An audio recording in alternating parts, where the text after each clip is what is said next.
नमस्कार स्टूडेंट्स। हिंदी में आज हम न्यू पोयम करेंगे जिसका नाम है कुत्ते की सीख। मतलब हमें इस सृष्टि में हर एक जीव जंतु प्राणी जो भी है मनुष्य सबके पास कुछ न कुछ सीख मिलती है। तो इस चैप्टर का नाम इसलिए कुत्ते की सीख पड़ा है। इसके कवि है रामधारी सिंह, जिनका उपनाम है दिनकर मतलब पेट नेम, जिनका जन्म हुआ था 1908 में मतलब 1908 और इनकी मृत्यु हुई थी 1974 में। रामधारी सिंह दिनकर जी का जन्म बिहार के मुंगेर जिले के सिमरिया नामक गांव में हुआ था। शिक्षा जगत में आप आचार्य, उपनिदेशक, कॉलेज के विभाग अध्यक्ष, विश्वविद्यालय के कुलपति तक की यात्रा सफलता के साथ की है। आप राज्यसभा के सदस्य भी रहे हैं।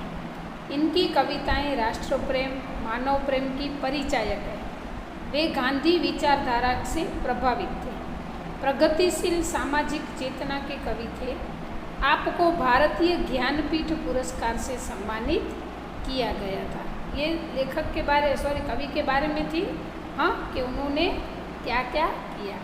अभी हम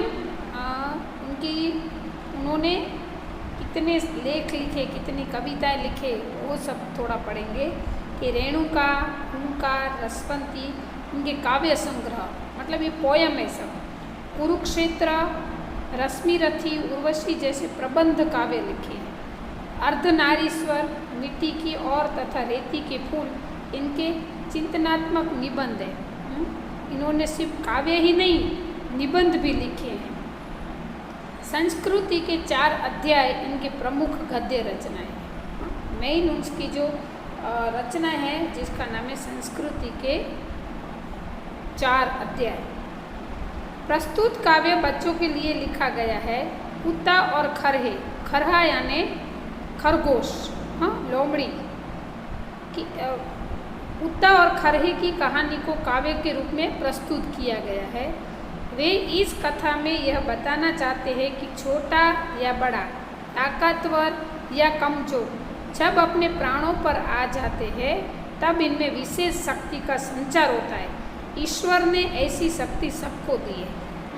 इस पोयम में क्या समझाया गया है कि चाहे छोटा आदमी हो, बड़ा आदमी हो, छोटा जीव हो, बड़ा जीव हो, मनुष्य, पशु, पंखी, प्राणी, चाहे कुछ भी हो, भले न वो चाहे उसके सामने कोई भी ताकतवर चीज़ क्यों न हो, लेकिन जब खुद की जान बचानी होती है ना, तब उसमें एक नई शक्ति का संचार हो जाता है। अपनी खुद की जान बचाने के लिए वो इतना ताकतवर बन जाता है, तब ऐसा लगता है कि जैसे ईश्वर ने ऐसी अनोखी शक्ति दी है और ये शक्ति हर एक व्यक्ति को, हर एक पशु, पंछी, मनुष्य सबको मिली है। हम भी जब हमें अपनी जान बचानी है तो अचानक से हम इतने ताकतवर बन जाते हैं अपने आप को बचाने के लिए। तो ये पोयम एक स्टोरी टाइप स्टोरी है, लेकिन इस स्टोरी को हमें पोयम करके हमारे समक्ष रज्जू किया गया है। तो ये यहाँ पे एक कुत्ते और खरे यानी कि लोमड़ी। कुत्ता बड़ा और शक्तिशाली है, जबकि लोमड़ी यानी कि खरगोश, खरहा, लोमड़ी नहीं खरगोश यानी कि खरहा इसमें। तो इसकी स्टोरी द्वारा हमें बहुत ही अच्छी सीख मिलती है। तो चलो आगे हम पढ़ें। वन में एक घनी झुरमुट थी जिसके भीतर जाकर खरहा एक रहा करता था सबकी आँख बचाकर। वन यानी कि जंगल, एक घनी मतलब एकदम ग्रोथ, बहुत ही घना मतलब घनी झुरमुट यानी कि झाड़ी होती है ना, सब आपस में मिली जो बहुत बड़ा ग्रुप होता है छोटे छोटे पेड़ों का, घास का, उसको झाड़ी बोलते हैं। तो वन में एक घनी झुरमुट थी जिसके भीतर मतलब अंदर, वो झाड़ी के अंदर जाकर खरहा एक रहता था। खरहा यानी खरगोश, रैबिट। तो ऐसी घनी झाड़ी में वो उस झाड़ी में रहता था सबकी आँख बचाकर, क्योंकि खरगोश एकदम छोटा है, एनिमल है, तो बड़े बड़े एनिमल उसको शिकार कर देंगे उसका। तो इसलिए सबकी आँखों से बचकर वो इस घनी झाड़ी में रहता था। फुदक फुदक फुन घिया घास की चुन चुन खाता, चुन चुन कर खाता था। देख दूर से लोगों को जुरमुट में छिप जाता था। वे हम भी देखते हैं कि रैबिट बहुत ही डरपोक है, थोड़ी भी आवाज़ आती है, कुछ भी होता है तो वो फटाफट छिप जाता है। तो फुदक फुदक मतलब उछलता है, हाँ, उछल उछल कर फुनगिया घास की, यानी कि जो ऊपर नर्म पत्तियाँ होती है ना घास की, वो चुन चुन कर खाता है। कहाँ? जंगल में। देख दूर से लोगों को जुरमुट में छिप जा, फिर किसी को आते देखता है न तो वापस से उस घनी झाड़ी में छिप जाता था।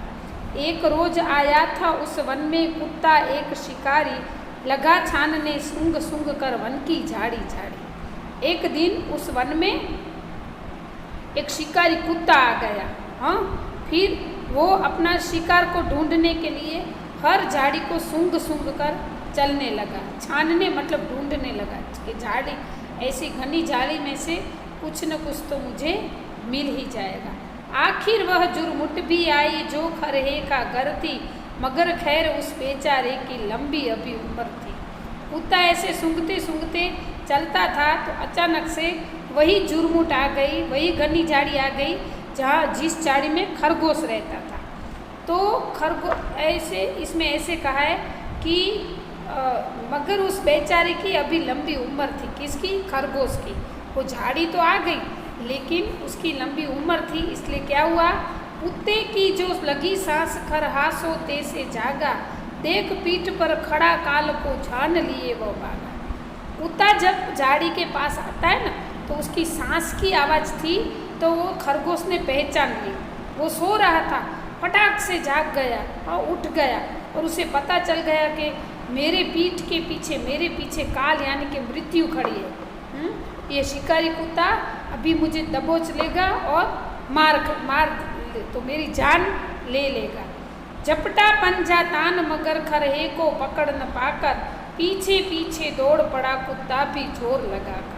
जैसे ही रैबिट को पता चला कि कुत्ता अभी मुझे पकड़ने ही जा रहा है, वैसे ही वो भागने लगा और कुत्ते को भी लगा कि ये शिकार अभी मेरे हाथ में आ जाएगा, तो उसने भी जोर से पंजा लगाया, लेकिन वो रैबिट को पकड़ नहीं पाया।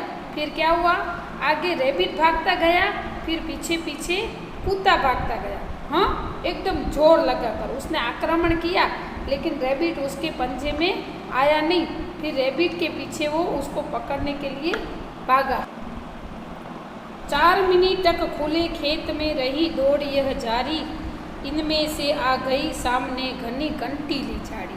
ये 4 मिनट तक ये दौड़ चलती रही, हाँ, उस खेत में, खुला खेत था जंगल में, और 4 मिनट तक आगे खरहा यानी कि खरगोश और पीछे कुत्ता, हाँ, तो 4 मिनट तक ये दौड़ जारी रही। इनमें से फिर इतने में फिर आ गई सामने घनी कंटीली, कांटों वाली फिर झाड़ी आ जाती जिसमें बहुत सारे कांटे थे। भरकर एक छलांग गया छिप खरहा बीहड़ वन में, हाँ, वो उबड़ खाबड़ वाला बीहड़ यानी कि उबड़ खाबड़, थोड़ा नीचे थोड़ा ऊपर, थोड़ा नीचे थोड़ा ऊपर, ऐसा। तो फिर रैबिट ने क्या किया, एकदम छलांग लगाई। उसको पता चला कि ये कंटीली झाड़ी है तो इसके अंदर कुत्ता नहीं आ सकेगा, इसलिए उसने छलांग लगाई और फिर उसमें उसके पीछे छिप जाता है। इधर उधर कुछ सूंघ फिरा कुत्ता निराश हो मन में। फिर कुत्ते ने इधर उधर सूंघा, लेकिन उसको एहसास ऐसा होने लगा कि अभी इधर मुझे मेरा शिकार मिलने वाला नहीं है, इसलिए फिर निराश होकर वापस चला जाता है। एक लोमड़ी देख रही थी यह सब खड़ी किनारे, कुत्ते से बोली मामा तुम हो खरहे से हारे। ये सब लोमड़ी देख रही थी, हाँ, जो एकदम चालाक मानी जाती है।